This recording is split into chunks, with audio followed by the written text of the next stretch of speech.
Hi, thank you so much for joining us. Today we have with us Priya Anand, a very famous actress, probably one of the only actresses who's worked in approximately 6 different languages of movies. So we have her here with us for a bit of a candid discussion and a little bit of cybersecurity. Thank you so much, Priya, for joining us. It is a pleasure to have you with us, and we just wanted to have some candid discussion with you today. And just to start with, from Chennai to cinema and to now being a familiar face across industries, what has been the entire journey like for you? It sounds very simple when you kind of put it in one sentence, but it's been 15 years. Right. I finished college, and this is the kind of path, the career path that I chose for myself. So, I obviously did want to get into movies, but life had so many more plans than me. And now that I do movies in 5 different languages, it's quite exciting. So life has been good. Wonderful. And okay, so if you were to connect it with a bit of a cybersecurity, Yeah. if your life was a firewall, what would it be blocking? People's opinions, any negativity, anything that is not resonating with the kind of positive feeling that I'm kind of working towards, all of that would be blocked. That's a wonderful answer. If you look at any Bollywood actor today, according to you, who do you think would be a perfect cyber criminal? A perfect cyber criminal, as in who would have the ability to do that, the intelligence to do it, or who would play the part? Play a part. To play the part of a hacker, I think it's always interesting when you cast like a misfit for a role. Right. Like instead of going for the macho, kind of person, you go for like this really small, petite girl who can do the job, which, she might be wearing red. Yeah, I can definitely have someone in my mind looking at you. But yeah, you're right. I think that's sometimes what happens is when you're not looking at someone so perfect, or probably changing a bit of a perception about people, about a specific person. Because the hackers that are sitting behind are not really going to the gym and working out. They're more kind of reading and learning and researching on the real characters. Yeah. The real characters, that's right. And what's that one thing that you never delete from your phone, in spite of your phone saying that your storage is full? And assuming we're all on cloud these days, seldom happens. But you can never have enough storage. I always sign up for the extra storage, and it's still never enough.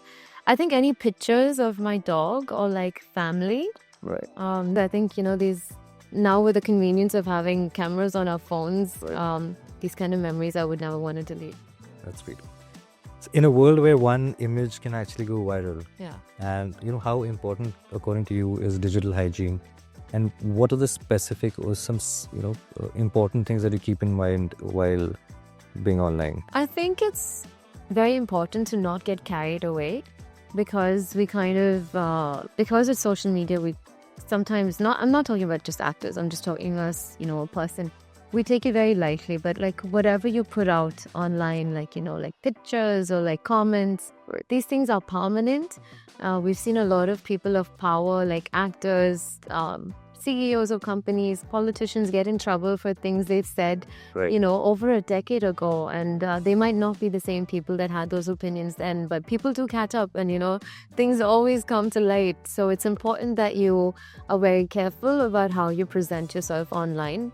Because, everyone is a working individual, and who wants, who also has things that they want to achieve in life and to do. So I think it's very important that you know that, the internet remembers. I know. People might forget, but the internet is not. It's permanent. It does not forget, you're right.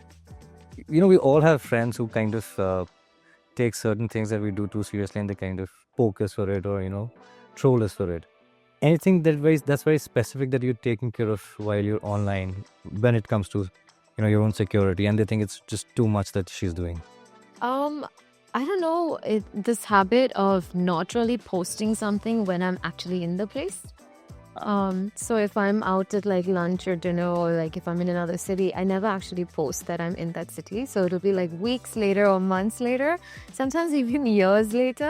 I'm not very good with my social media, so I'm not like constantly posting. Right. But I think now with location services, like not just as an actor, a lot of girls have stalkers. So it's very important, I think, to kind of protect yourself and to not take it very lightly that, people will, especially if they're smart, intelligent, and the intent is there to kind of catch you and get a hold of you.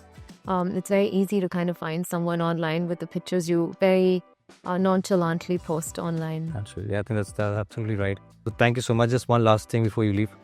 what is it that is next for you? What is it that people would be, wanting to really see you in and as?